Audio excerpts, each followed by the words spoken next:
সবাইকে ফ্লাটার বাংলা টিউটোরিয়ালে আপনাদের স্বাগতম। আজকে আমি কথা বলবো ফ্লাটারের খুবই গুরুত্বপূর্ণ একটা উইজেট নিয়ে, অ্যাসপেক্ট রেশিও। অ্যাসপেক্ট রেশিও সাধারণত আমরা ব্যবহার করি রেসপন্সিভ কোনো উইজেট তৈরি করার জন্য অথবা আমাদের অ্যাপ্লিকেশনকে রেসপন্সিভ করার জন্য। আমরা এই ভিডিওতে একটি ডেমো প্রজেক্টের মাধ্যমে অ্যাসপেক্ট রেশিওর ব্যবহারটা জানবো। সো এইখানে সেফ এরিয়াতে আমি চাইল্ড হিসেবে একটা কন্টেইনার নিয়ে নিচ্ছি। এই কন্টেইনারের উইথ দিয়ে দিচ্ছি 200 এবং হাইট দিয়ে নিচ্ছি 200। কালার দিচ্ছি রেড কালার।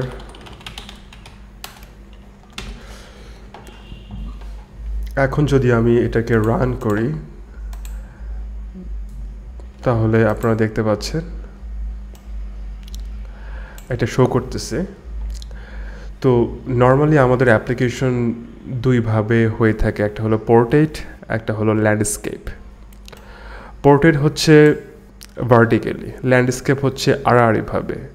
সো যখন আমরা কোনো উইজেটের মধ্যে ফিক্সড হাইট এবং ওয়েট দেব, তখন আমাদের যদি ডিভাইসের স্ক্রিন সাইজ বড় অথবা ছোট হয়, সেক্ষেত্রে কিন্তু আমাদের উইজেটটা রিসাইজ হবে না। আমরা দেখতে পাচ্ছি যে আমরা এখানে ফিক্সড হাইট এবং ওয়েট দিয়ে দিছি। এবার যদি আমি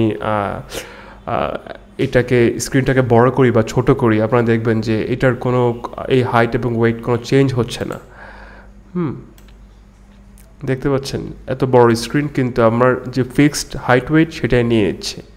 সো এটা খুবই প্রবলেম, কারণ আমাদের ফ্লাটার যখন আমরা অ্যাপ্লিকেশন ডেভেলপ করি, আমরা মাল্টি ডিভাইসের জন্য ডেভেলপ করি। যেমন বিভিন্ন ধরনের স্ক্রিন সাইজ হতে পারে, অথবা আমাদের অ্যাপ্লিকেশনটা ওয়েবসাইটের জন্য হতে পারে, অথবা আমরা এটা উইন্ডোজ অথবা ম্যাক কম্পিউটারে রান করতে পারি। তো সেক্ষেত্রে বিভিন্ন ডিভাইস স্ক্রিন সাইজ অনুযায়ী আমাদের অ্যাপগুলো তৈরি করতে হয়। তো সেক্ষেত্রে আমরা অ্যাসপেক্ট রেশিওটা খুব বেশি ব্যবহার করে থাকি।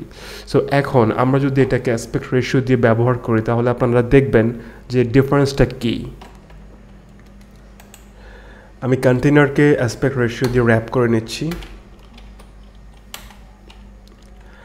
এইবার আমি হাইট এবং ওয়েট তুলে দিচ্ছি। আর অ্যাসপেক্ট রেশিওতে একটা প্যারামিটার আছে অ্যাসপেক্ট রেশিও।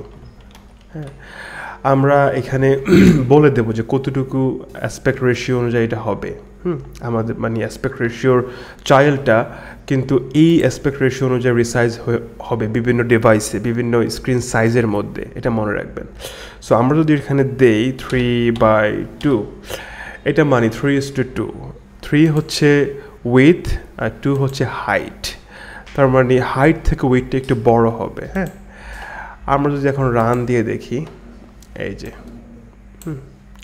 উইথটা ফুল নিয়ে নিচ্ছে এবং হাইটটা নিচে 2, একটু ছোট উইথ থেকে। এখন যদি আমরা এটা বড় করি স্ক্রিন সাইজটা, সাপোজ আমাদের এটা মিনিমাম স্ক্রিন সাইজ, এবার যদি বড় করি, আপনারা দেখবেন যে এটা রিসাইজ হয়ে নিচ্ছে অটোমেটিক্যালি এই অ্যাসপেক্ট রেশিও অনুযায়ী।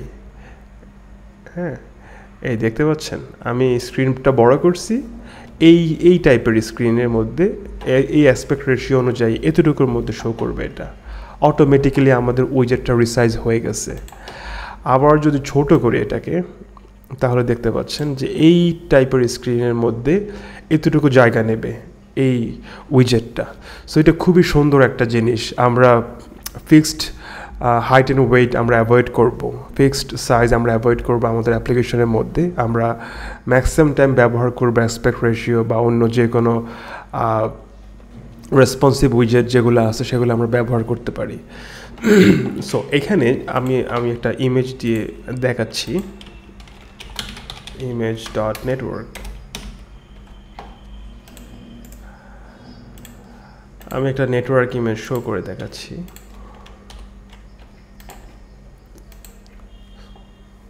এই যে এই ইমেজটা এখন এতটুকু দেখাচ্ছে। সাপোজ এটা আমার একটা মোবাইল ডিভাইস, এই ডিভাইসে আমাদের ইমেজটা 3/2 রেশিওতে এমন দেখাচ্ছে। এখন যদি আমাদের একটা বড় ট্যাবলেট হয়, তো সেক্ষেত্রে আমাদের ট্যাবের মধ্যে এতটুকু দেখাবে। অথবা আমাদের যদি এটা ওয়েবসাইট হয়, তাহলে আরও বড় হবে। আপনারা দেখতে পাচ্ছেন যে এইভাবে হবে এটা। হ্যাঁ, অটোমেটিক্যালি আমাদের উইজেটটা রিসাইজ হয়ে যাচ্ছে অ্যাসপেক্ট রেশিও অনুযায়ী। সো আপনারা আশা করি অ্যাসপেক্ট রেশিওর যে বেসিক থিমটা সেটা আপনারা বুঝে গেছেন। অ্যাসপেক্ট রেশিও বেশি বেশি ইউজ করে ট্রাই করবেন আপনাদের অ্যাপ্লিকেশন রেসপন্সিভ করার জন্য, এবং এটা আপনারা বেশি বেশি প্র্যাকটিস করবেন বাসায়। যত বেশি প্র্যাকটিস করবেন তত বেশি শিখবেন।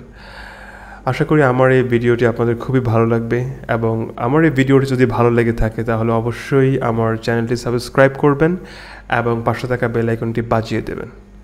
আজকের জন্য আল্লাহ হাফেজ।